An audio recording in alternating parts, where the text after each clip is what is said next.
Ça, c'est les murmurations. Ouais, c'est là le secret, comme il n'y a pas de carambolage. Ouais, parce que dans ce petit cri, il y a exactement la notion de l'alliance, de savoir à quel moment on bifurque, et ça devient une individualité. Le groupe devient une individualité. Donc, en fait, les étourneaux, dans leur agitation, dans le fait qu'ils viennent partout, là on habite aussi bien dans l'agriculture, hein, où les gens, où il y a maintenant des arrois, en même temps des agglomérations, hein, là où l'homme est, les tourneaux viennent. Et il vient lui dire, écoute, sois solidaire de ton prochain, sois collaboratif, que chaque action soit en relation avec le tout. Et c'est pour ça que, bien sûr, quand il a fini il vient très tôt, hein, on verra après son cycle de vie, déjà en janvier, il est là, il va choisir des cavités, choisir des endroits propices pour nicher, et il fait son fameux battement d'aile, vibration comme ça. On voit ces couleurs qui sont magnifiques, où il a, soi-disant, il est noir, mais en réalité, il est tellement noir qu'il devient brillant. Tu vois, c'est-à-dire qu'il a du pourpre autour de la gorge, il a ses reflets de bronze et ses ponctuations de blanc dans le noir. Alors que les animaux, normalement, ils ont comme les grives, elles ont des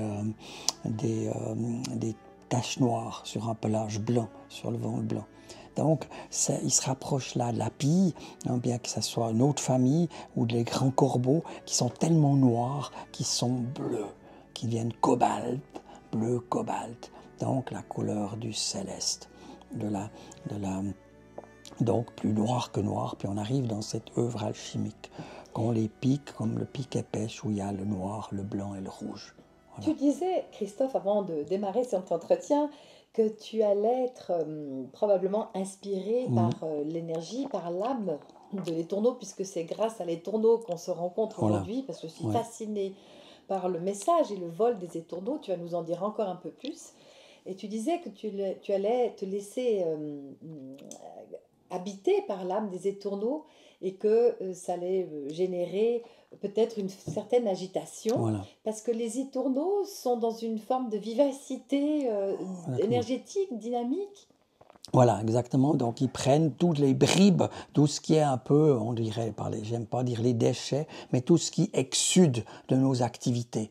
Il y a plein de choses qu'on souhaiterait, hein, et puis qui se passent autrement. Donc, la journée, le tourneau avec son babil, hein, le coq, il a son cocorico altier comme ça, et puis le tourneau, il chante déjà très tôt le matin, au moment où les premiers rayons de soleil, et puis nous, on est là à s'étirer, à se dire je serais bien resté encore sous la couette, et puis lui déjà il nous inspire à faire quelque chose, à venir collaboratif. J'aime bien ce mot, c'est vraiment social. Son mot clé c'est social. Il ne fait rien qui ne soit pas en rapport avec l'ensemble, quitte à devenir opportuniste, hein, à être squatteur, à aller imposer sa présence.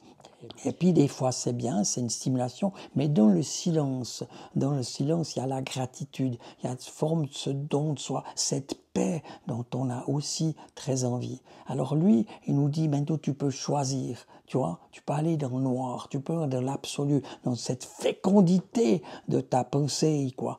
Mais tu peux aussi te diluer dans l'espace. Puis à ce moment-là, tu vois, quand j'ai fini mon travail, quand j'ai fini mon œuvre, quand j'ai même été dans les vendanges, picorer parce qu'il suit en fait. D'abord, il est insectivore, hein, pour sa progéniture, parce qu'elle a des sucres, hein, ça ne leur conviendrait pas, les fruits, quand ils sont en train de croître, les petits oisillons. Et puis ensuite, il devient un peu comme les guêpes, hein, quand on voit les arriver dans la boulangerie, c'est qu'ils ont fini d'être insectivores et ils deviennent frugivores. Et alors là, il suit déjà avec les cerises, il a suivi les abricots, les prunes, les pêches, les figues, et finit par le raisin. Et quand il a fini de se gaver, si on veut, comme l'homme qui s'est gavé, hein, finalement cette année c'était pas si mal, j'ai augmenté mon chiffre, j'ai pu développer une succursale, il gonfle un peu le torse, ou alors au contraire, il dit ouais quand même, ça devient plus en difficile, mais les primes maladie. Puis au moment où on apprend, c'est marrant, l'augmentation des primes maladie, début septembre, il y a ces magnifiques vols de millions qui vont... Alors bien sûr, le scientifique va dire c'est des dortoirs, il maximise la possibilité d'éviter les prédateurs, parce qu'évidemment, ça peut attirer. On retrouve ça dans les bols de poissons qui se mettent ensemble pour éviter que le prédateur puisse isoler une proie. C'est ce que font les félins quand on les voit dans les savanes. Ils isolent, ils voient une antilope, ils observent, et puis tout d'un coup, ils disent « Ah, celle-là,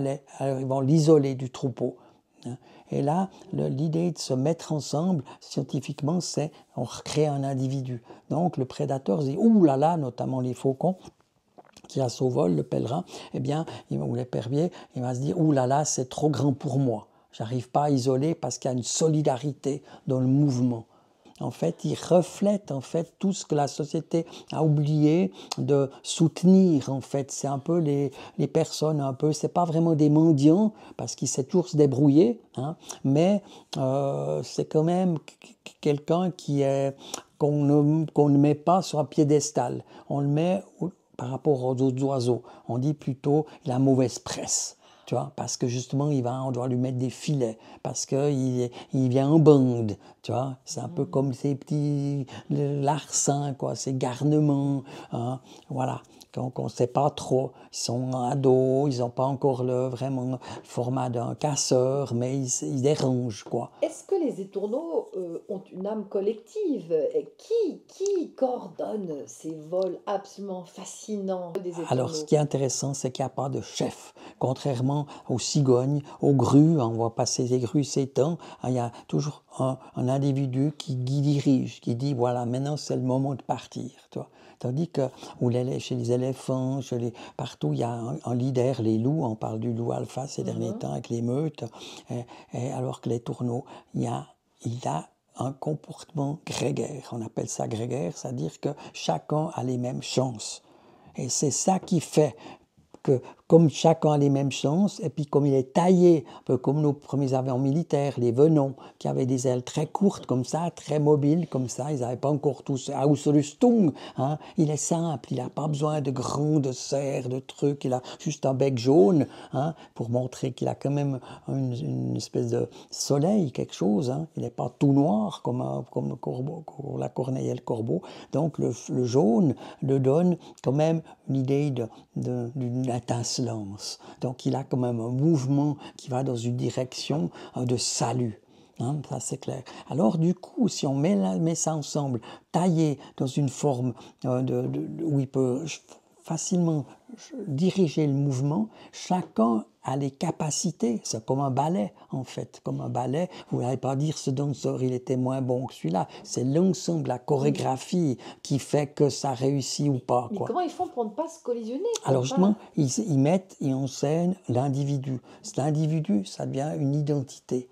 C'est un peu comme notre organisme. Si vous avez mal au ventre, ça veut dire que quelque chose ne se passe pas, puis que c'est votre cerveau, c'est pas le mal de ventre, c'est le système nerveux qui va vous transmettre l'information. Vous voyez, c'est ça qui est génial. Ce qui fait qu'il va se positionner par exemple, il va survoler le laveau. Il va survoler le laveau. Et puis il va dire, ben voilà, je rends grâce aux raisins qui m'ont nourri, même s'il y avait des filets, j'ai quand même pu tout ça. Ou bien vers les grands jets, la fin du lac. Il aime bien les transitions, là où il y a les roseaux. Alors du coup, il va survoler là, il va accueillir ceux qui viennent de Sion, ceux qui viennent d'Aubonne, ceux qui viennent, puis tous se rencontrent là, et puis ils vont aller dans les roseaux. Est-ce qu'on peut dire qu'il y a une intelligence universelle ou une conscience universelle qui s'exprime à travers toute la création d'une part, mais aussi à travers le vol des étourneaux? Voilà. Alors, ce qui est intéressant, c'est les formes qu'ils font. Alors, il y a cette fameuse forme qui est apparue où il y a un oiseau gigantesque. Elle est apparue, elle était primée. Et puis, si on regarde les formes de boules, les formes un peu d'eau fin, comme ça, on retrouve les mouvements des êtres élémentaires, quoi. C'est-à-dire des forces occultes qui gèrent les paysages, qui génèrent des paysages. Quelle c'est le prédateur de l'étourneau? Alors, c'est les rapaces. C'est les rapaces. Bon, c'est notamment l'épervier et les faucons, bereaux et pèlerins. Voilà, surtout eux. Et puis après, ben, il peut avoir bien sûr la martre dans les nids ou comme ça. Je dirais, plus les formes sont gracieuses, plus l'émerveillement, au grand aussi, parce que c'est ça aussi, c'est comme on regarde les choses. Si on oublie, si on est là en train de rouler, on est pris dans les bouchons ou dans notre portable, mais si on observe, si on a cet émerveillement, il y a une correspondance entre ces deux mondes. Et ils le font aussi pour... c'est marrant parce qu'il s'appelle en allemand Star, tu vois. Et puis le star, la star, ben c'est l'étoile, mais c'est aussi la star. Tu joues à la star. Donc avec ce peu qu'il a, il est court, il marche, il est assez, il peut par rapport au loriot qu'il imite. Hein, ou hein, eh bien, il est noir et c'est le loriot quand même. Il a une flamboyance. Hein, il y a plein d'oiseaux qui ont ou le rossignol qui en chante. Voilà. Et lui, il a un peu de tout. Il a pris un peu de chacun quelque chose pour faire sa propre vie. Et donc, maintenant, s'il exprime ce chacun quelque chose, ça donne ça. Ça donne la chorégraphie, la calligraphie. Le tourneau, je dirais que c'est un alchimiste. Parce qu'il permet il n'y a rien déjà de fait. On ne peut pas se dire « Ah ouais, c'est super, c'est une cigogne ou c'est un rossignol ou comme ça ». Tout est à créer avec lui. Vous voyez, cette image-là, on peut dire c'est quoi? Eh bien, c'est un bec tendu vers le ciel. Tu vois? Est-ce que c'est un secours? Est-ce que c'est, voilà, la nature est moribonde, la biodiversité va en déclin et tout ça, on peut faire jouer au Cassandre ou on peut donner l'espoir. Et lui, le fait qu'il s'impose, hein, il y a 200 000 coupes en Suisse, donc c'est beaucoup moins que les pinsons, on est à plusieurs millions, mais ce côté opportuniste fait qu'il n'est pas menacé. Quelle est la mission des oiseaux dans le processus d'évolution de conscience des humains sur la Terre? Alors justement, il trace en fait tout ce que l'homme doit apprendre entre la naissance et la mort. C'est-à-dire que soit il est obligataire, il se soumet à des dictates, à une éducation assez dure, à cette histoire de hiérarchie verticale. Il y a un chef, il y a la victime et le bourreau, quoi. Voilà, des conditionnements. Soit on est libre comme l'oiseau. Libre, Max, je vais voler, voir ça. Donc on a cette idée de liberté parce que le ciel est à lui. Il n'a pas de limite. Alors c'est clair que plus l'oiseau est soit un plumage coloré, donc créer toujours un peu l'émerveillement, si on veut. Moi, j'ai été ornithologue depuis l'âge de 6 ans, j'en ai 72, donc j'ai vécu toute ma vie ponctuée de l'oiseau. Si je suis dans un endroit, ben voilà, des étourneaux qui arrivent, justement, c'est rigolo, juste là. On me dit, ouais, c'est ça. Donc tu disais, plus ils ont un plumage coloré... Plus déjà, émerveillement. Puis ensuite, il y a l'idée du chant. Plus le chant est mélodieux, plus, etc. Puis ensuite, il y a le vol. Plus quoi? Plus le paysan est plus gracieux, plus il y a voilà, je fais de légèreté, moins c'est pesant et tout ça, quoi. Vous voyez? Alors sur un lieu absolument idéal qui répond à tous les meilleurs paramètres de santé, de vie énergétique, quel type d'espèces siègent dans ces endroits? Alors justement, il faut un peu de tout. Il faut du 1, donc comme on a dit, des mésanges. Le 1, c'est les mésanges. Ouais, tout simple. C'est par exemple le pigeon ramier, la bergonnette grise, la citelle, le jet, le verdier, qu'on trouve dans les cimetières aussi. Par exemple, au cimetière du Bois de Vaux, il y a une trentaine d'espèces parce qu'on ne traite plus. Il a été cité comme exemple, le meilleur cimetière du monde, je crois. En tout cas, Bois de Vaux, à Lausanne. Il y a une magnifique photo là qui est apparue comme un mandala avec on traite aussi avec nos huiles essentielles. Après catégorie 2, ben il y a la buse, il y a le piquet pêche, les grives, Puyo Veloz et tout ça. Puis 3, ça devient intéressant. Jusqu'à 2, on peut dire c'est surtout aussi des oiseaux forestiers, des oiseaux qui ont l'arbre. Puis en Suisse, il est bien protégé. L'arbre, le bosquet, on a besoin d'autorisation, d'appâtage de haies, tout ça. Puis alors avec 3, on arrive déjà à des choses plus intéressantes. Le martinet noir, donc on doit lui réserver des endroits. L'alouette des champs, qui est très menacée maintenant parce que l'hirondelle rustique, il y a moins de vaches, et donc moins de la bergernette des ruisseaux. Moins de vaches, donc moins de fermes où elles peuvent se nicher ou bien... Voilà, exactement. Les maisons sont trop bien, voilà, elles sont trop bien finalisées, justement pour éviter, trop bien voilà, pour éviter, ou alors on leur met, voilà. La pigrièche, aussi écorcheur, ça veut dire qu'il faut qu'il y ait des haies avec des épineux, la linotte, le bruant fou, le bruant zizi, tous ces bruants qui sont... Puis alors de 4, alors là ça devient intéressant, la perdrix rouge, le tétralyre, l'Ibo-moyen-duc. Exceptionnel en termes de biodiversité, la perdrix rouge par exemple. Oui, ou alors qui a justement... qu'on a fait quelque chose, là c'est la perdrix grise, on a fait quelque chose, on a pris des mesures. On a pris des mesures de protection.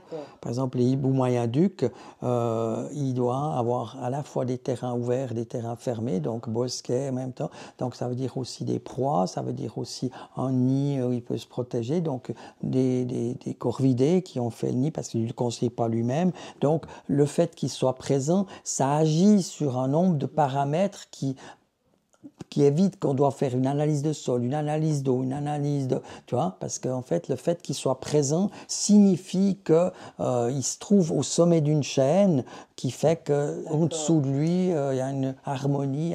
Voilà. Quel est l'état de santé des oiseaux en Suisse ? Est-ce que c'est plutôt positif ? Ou on est plutôt dans une forme de déclin et on les voit disparaître de plus en plus ? Alors, en fait, BirdLife, donc la station ornithologique SOS de Suisse, a fêté ses 100 ans cette année, fête ses 100 ans cette année, donc elle fait pas mal de pubs en disant, voilà, on a des résultats, il y a des améliorations et il y a des déclins. Il y a notamment un déclin avec les marais, les fameuses initiatives de Rotentum. Là, 90% des marais qu'on paye cher maintenant avec ces inondations, parce que c'était des éponges, soit dit en passant. Et puis l'expansion des haies, puis aussi l'agriculture, qui est avec des domaines beaucoup trop grands, des surfaces nues, et puis même avec des mesures comme les fauches tardives. Donc, on est un bilan mitigé, je dirais. Et il y a des aberrations, comme par exemple les goélands, qui sont en train de venir squatter. On les voit dans les champs, on les voit même dans les villes. Pas encore comme à Nice où vient le petit enfant qui a une glace, il vient lui piquer carrément la glace. On est dans les Gaston Lagaffe, ça que ça mouette. Et puis les cormorans. Ça, c'est intéressant. À l'époque, on avait un nicheur il y a 10 ans, puis maintenant on en est à 2000. Donc, avec bien sûr l'ire des pêcheurs et tout ça. Le héron aussi, à l'époque, on rompait. On avait quand on voyait un héron à 100 mètres, on était tout content, puis maintenant ils sont au bord de la route. Donc, en fait, ils sont adaptés. Ils sont venus comme on saute. La tourterelle turque aussi, qui va nicher jusque sur les fils de trolleybus, comme ça. Donc, il y a des équilibres, alors que le moineau, le tout simple moineau, il est en train de décliner parce que justement, il ne trouve plus avec ces minergies, tout ça, qu'on isole ses maisons, il ne trouve plus ces petites cavités pour... voilà. Et le cormoran, il est pas cormoran, pardon, ouais. lapsus. Mais c'est intéressant. On rit avec vous, vous êtes tellement enthousiaste, on a envie de se marier. C'est un cormoran. Oui, exact. Vous êtes trop touchant, merveilleux. Le cormoran, il n'est pas trop envahissant, justement. Oui, justement. Alors, ce qui est intéressant, c'était dans la mer, c'était le corbeau des mers, quelque part. Si on traduit le truc cormoran dans l'eau de mer, et puis il remonte dans les eaux douces. d'abord vers les lacs, puis ben, dans les rivières et comme ça. Donc ça veut dire que pour moi, c'est de nouveau indicateur d'une pollution des mers, avec le plastique qu'on a, tout ça, le pétrole. Et puis maintenant, il signale, il dit la merde que vous avez quand vous allez aux vacances, vous vous plaignez que les plages sont fermées ou comme ça, ben maintenant vous avez l'indicateur qui vient à vous. Alors au début, on était tout content au Fanel, la grande Carissé, puis maintenant, ben, on se dit comment on va faire, on essaie de tailler les œufs, voilà, c'est ça. Et puis ça montre qu'il y a moins d'espèces, de variétés, mais certaines espèces sont plus en nombre et puis risquent d'être envahissantes. Mais Christophe, au final, est-ce qu'on ne peut pas se dire que l'intelligence universelle qui est à l'œuvre derrière la création du vivant ne va pas d'elle-même s'auto-réguler comme elle l'a fait depuis le début? Est-ce que ça ne suffirait pas de s'appuyer simplement, tout en respectant bien sûr la gestion des déchets, de l'environnement du mieux que nous pouvons, mais aussi de faire confiance à l'équilibre de la création? Alors il y a ce fameux point de bascule justement. Il y en a qui disent, c'est le fameux verre à moitié vide, à moitié plein, est-ce que vous êtes confiant, optimiste? Et puis quelqu'un même du Bochet, il n'aime pas dire, est-ce que, ouais mais c'est pas trop tard, certains disent, les Cassandres, de toute façon avec tout ce qu'on a, on a déjà vu les polluants éternels, maintenant avec le plastique qu'on a dans le sang, même tout ça. Mais moi je raisonne plus que... il faudrait qu'on ait cette conscience. Tu parles beaucoup de cette conscience et c'est ça. C'est cette conscience qui peut changer. C'est pas tellement la mesure si on maintenant élargit les autoroutes ou pas, si on fait des friches, des jachères et tout ça. C'est la qualité de la base. Si maintenant on fait une bonne nourriture de base, on cultive du rampon, les tomates, des cultures maraîchères de bonne qualité avec des vrais prix, eh ben, il n'y aura pas ce schisme entre d'un côté les jachères et puis des cultures intensives. Il faudrait arriver à ce que l'humain se rende compte que la terre c'est 20 cm, 30 cm la couche qu'on a à disposition, et puis elle est là pour tout le monde, tu vois. Y compris s'il y a un rocher, c'est pas pour embêter, ça donnera peut-être un équilibre de température pour une maturation. Maintenant on parle de faire du riz en utilisant ces périodes d'inondation, il y a eu tout un reportage dernièrement. Alors du coup là aussi on aimerait que en même temps qu'on utilise les sols inondés du Seeland, mais en même temps il faut qu'il y ait la chaleur.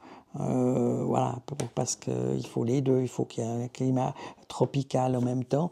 Donc tout ça, pour moi, c'est aussi généré par l'humain. Si l'humain collabore par ses activités à ne pas baisser les bras, mais à collaborer justement dans sa petite sphère, qu'il a justement, il a une possibilité de mettre des nichoirs à hirondelles plutôt que de mettre du plexiglas pour les empêcher, pour pas que ça dégueulasse sa façade. S'il accepte que les chauves-souris aussi lui salissent un peu, si que c'est pas une malédiction, comme on a encore des fois longtemps, tout ça fait qu'il devient partenaire au lieu d'être celui qui subit. Combien de chants d'oiseaux es-tu capable de reconnaître? Je dirais 200-300, ouais. Et aussi des cris. Alors, ce qui est intéressant, c'est aussi le cri. Si, par exemple, je vais dans un endroit et on peut aller là-bas, on me dit, puis attends, on va demander la permission. Puis alors, tant que j'entends les cris d'alarme, par exemple, maintenant, il y a des gens qui font des offrandes, la phytothérapie, où ils vont embrasser des arbres, ils vont faire des pierres levées. Tout ça, c'est un peu... Et puis, il dit, attention, le passage n'est pas encore ouvert. Et puis, donc, il y a les alertes, notamment le jet, les pouillots, les mésanges, tout ça. Puis, attends, le pinson, tung, tung, tung. Puis, tout d'un coup, il fait sa cascade. Alors, je dis, maintenant, c'est bon, on peut y aller. Puis après, on a été involvé, voilà. Tu arrives à imiter quelques chants d'oiseaux? Tu communiques toi-même avec les Oui, oui, oiseaux? oui, oui, oui. Avec, donc, Alors, avec, oui, par alors, exemple, avec des appos, alors, des appos, ouais. voilà. Donc, j'ai plein d'appos, là.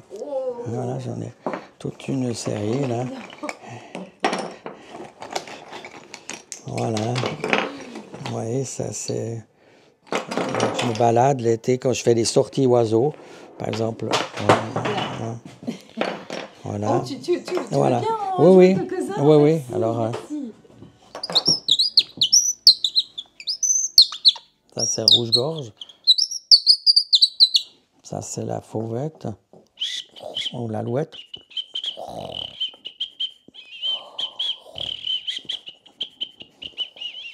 Bien sûr, il y a le coucou, là.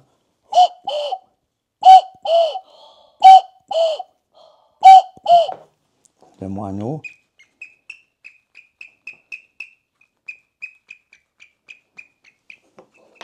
Le merle.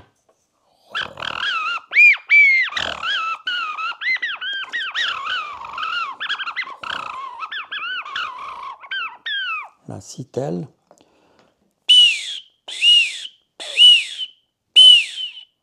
Celle qui lance l'appel du printemps, justement. Et puis,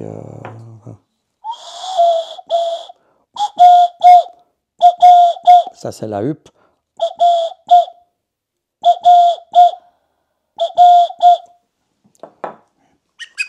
Ça, c'est l'alarme. Etc., quoi. Là, vous voyez.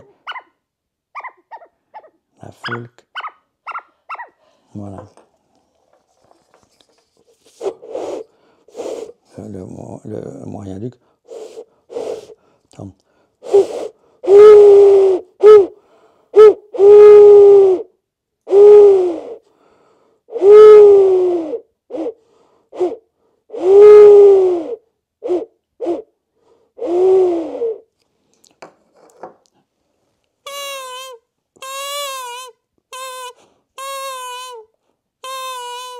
Ça, c'est quoi? C'était quoi ça?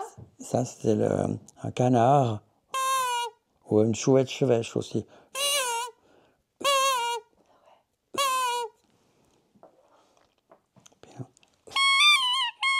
Ça, c'est le vanneau.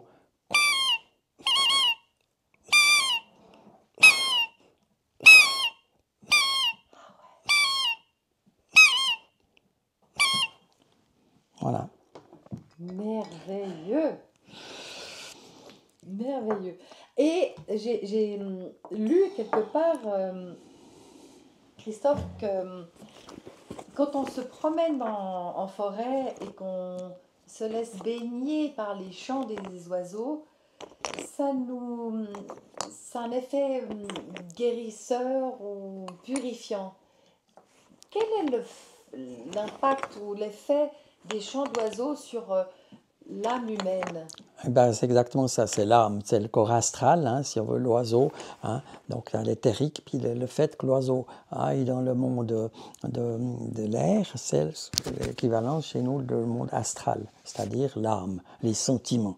Donc, ça éveille les sentiments. C'est pour ça que quand Orgueil et Préjugés, j'adorais parce qu'il y avait tous les chants justes. Hein. Par exemple, le Pouillot-Fitis, tu m'aimes, tu m'aimes, tu m'aimes, souvent. Alors que l'ours, par exemple, ça n'allait pas du tout. Il y avait un coucou sur du bois nu, ça jouait pas.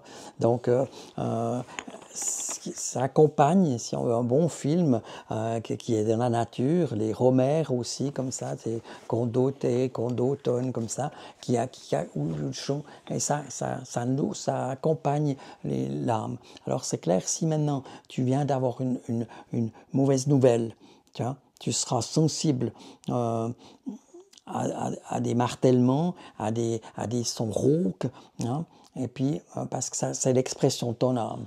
Et puis si tu es amoureux, si tu es dans une jubilation intérieure, si tu viens de finir, je sais pas, un travail, une thèse ou un truc qui t'a mobilisé, ou les examens de médecine ou comme ça qui ont mobilisé, et puis tu as un soulagement, eh bien tu seras sensible, ces chants vont te, te donner l'écho de ce que tu De ta ressens. félicité intérieure.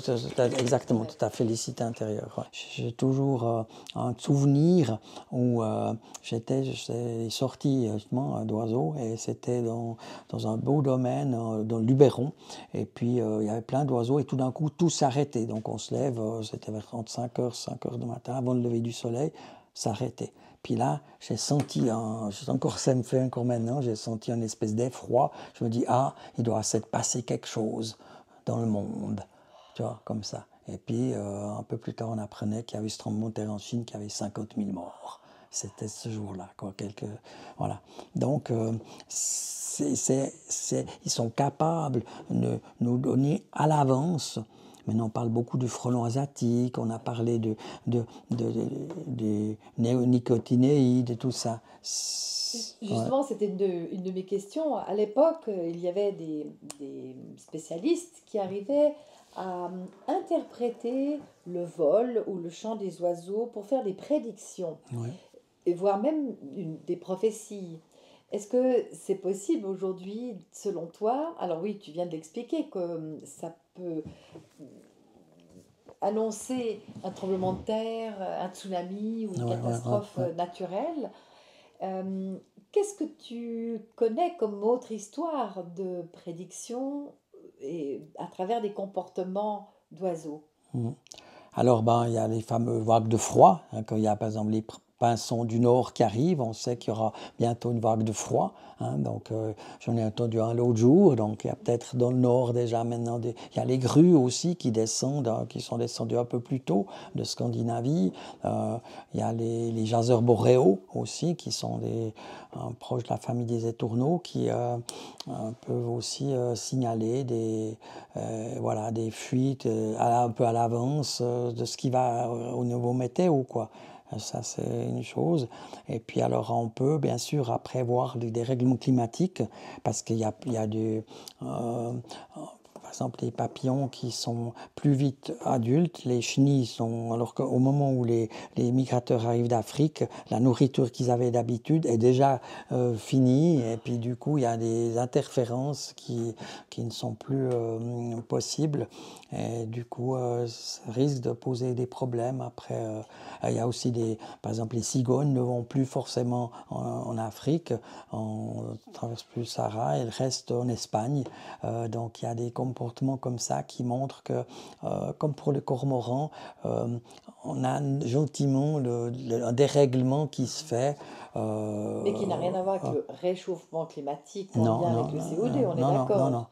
C'est plus général, c'est entre l'éthérique et l'astral, c'est-à-dire trop peu de personnes qui sont intéressées à faire communiquer ces deux mondes.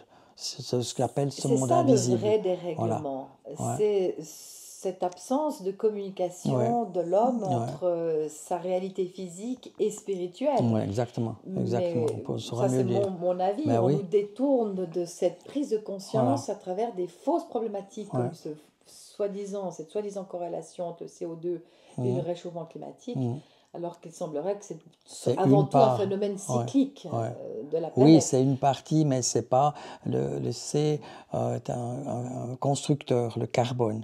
C'est l'échafaudage du vivant. Ah oui, c'est aussi le corbeau, c'est intéressant, qui vient maintenant dans les villes, comme à Yverdon. Hein. Saat créé en allemand. Hein. Saat, qui veut dire semer. Donc c'est la corneille qui va manger les graines, non pas les cadavres comme les autres, ou les animaux écrasés comme les corneilles noires. Hein. Donc là, c'est intéressant aussi. Elle dit, est-ce que vous semez vraiment des bonnes graines? Elle vient, tu vois, ils ont modifié un peu Donc chaque oiseau est porteur d'un message. message. Exactement. Donc Voilà. c'est Par exemple, le granivore, ben, c'est les réserves. Dans un cimetière, il y a beaucoup de granivores, donc pinsons, verdier, chardonneret, serin. Et ça, c'est parce qu'on met sur les tombes, on met de l'attention, on va visiter, on se rappelle, on a le recueillement. Voilà. Tandis que là où il y a plus de fantaisie comme ça, eh bien, il y aura des fauvettes, il y aura des pouillots, des oiseaux plus subtils, quoi, qui sont plus dans le côté affinement artistique, comme ça, quoi. Ouais. où est-ce qu'on peut découvrir une littérature sur la symbolique des oiseaux, sur leur message caché. Par exemple, quand notre chemin rencontre celui d'un corbeau ou d'une grive Ouais. ou d'une cigogne, quelle est la signification? Est-ce qu'il y a un livre que tu nous recommandes pour Euh, comprendre bon, un qui est le très message des ésotérique, oiseaux? c'est la conférence des oiseaux d'Henri Ah, Gougaud, mais qui est très ésotérique. C'est des oiseaux qui allaient justement se recueillir. Et puis après, voilà, Zoé, ça symbolique. Ça reste Marie-Madeleine Davy, qui est vraiment un bon. Puis autrement, non, il n'y a pas vraiment. Il y a des livres sur le comportement. Le dernier qui a paru, La Salamandre.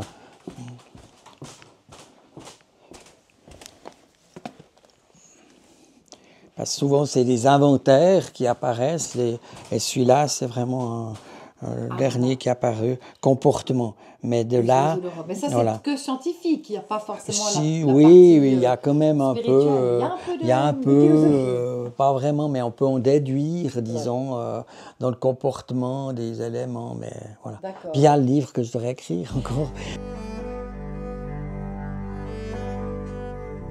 Je sais que vous êtes un fin connaisseur d'Hermès Trismégiste et Ouais, la fameuse table ouais, d'émeraude, d'émeraude, ouais. dans le ouvrage dans lequel il est écrit que tout ce qui est en haut est en bas. Pour vous, Christophe, Pour pour faire les toi, miracles d'une seule chose. Tout ce qui est en bas comme ce qui est en bas, comme ce qui est en bas et comme ce qui est en haut, pour faire les miracles d'une seule chose.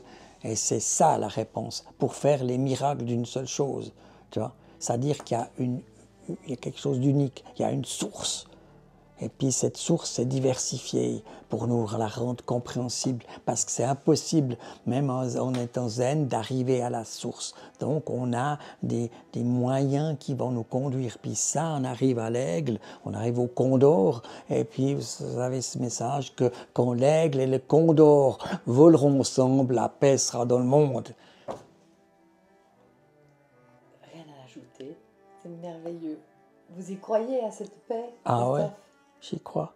Vous voyez, ça me donne les larmes parce que c'est ce que veulent les oiseaux. Ils veulent ça, ils veulent. Nous, on est en train de les dire, ouais, celui-là est nuisible, celui-là, tu vois, tout ça, il est mauvais augure, ou il faut l'éradiquer, tu vois, c'est le mot horrible, éradiquer, tu vois. Et, et moi, je pense que le souhait, cette ouverture de ce deuxième monde, j'appelle ça le deuxième monde, eh bien, c'est nous faire pardonner. Tu vois, vraiment, qu'on arrête de faire la guerre à même un douanier, à un flic qui nous met la contravention. On a dépassé l'heure, on a été, et voilà. Eh bien, j'accepte de payer l'amende parce que j'ai, voilà, enfreint la loi si on veut, mais j'ai aussi, il y a une solidarité, puisque cet homme est là pour, alors on dira oui, le radar a été placé à un endroit pour, tu vois, bien sûr, on peut toujours trouver une justification quand on s'est fait avoir, mais quand on est avec l'oiseau, ben, On moi trouve je du regarde dans sens à l'air, on tout. trouve du sens à tout, Du sens à voilà. tout. Et une raison d'être à tout. Et souvent, ce passage de l'ombre à la lumière, encore ça, parce que j'ai commencé, comment j'ai commencé à m'intéresser aux oiseaux, c'est pas avec la buse. Donc, je voyais une buse qui s'élevait au mois de septembre, justement comme ça, début septembre, qui s'élevait pour finir dans le. Puis on m'appelait Titi. Encore moi, j'appelais Titi, qui est de la version de Christophe. Romietz, viens maintenant, ma mère, en suisse allemand. Et puis, je voulais encore finir de regarder cette buse qui se fondait dans l'infini, tu vois. Et puis, mais encore maintenant, chaque fois que je suis en peine, que je vais marcher et je vois cette buse, alors qu'est-ce qui se passe? Donc, justement, elle va prendre l'ombre, puis avec ses rémiges, tu vois, qui sont comme ça, on le voit surtout chez l'aigle encore, souvent, elle va prendre cette ombre pour la transformer en lumière, puis faire ce qu'on appelle maintenant un vortex thermique. Ouais. Puis ensuite partir migration ou pour redescendre après pour aller son nid ou faire sa parade nuptiale. Et c'est ce lien entre l'ombre et la lumière qui est la vocation de l'oiseau pour moi, qui est le Graal, quoi. Dernière question, toi qui aimes tellement les oiseaux, qu'est-ce que tu as envie de dire à chaque personne qui est en ce moment en train de t'écouter à travers cet entretien, qu'est-ce que nous pouvons faire pour les oiseaux à notre niveau individuel? Qu'est-ce qu'on peut faire pour le Bon, peuple j'ai des commencé à oiseaux? pleurer.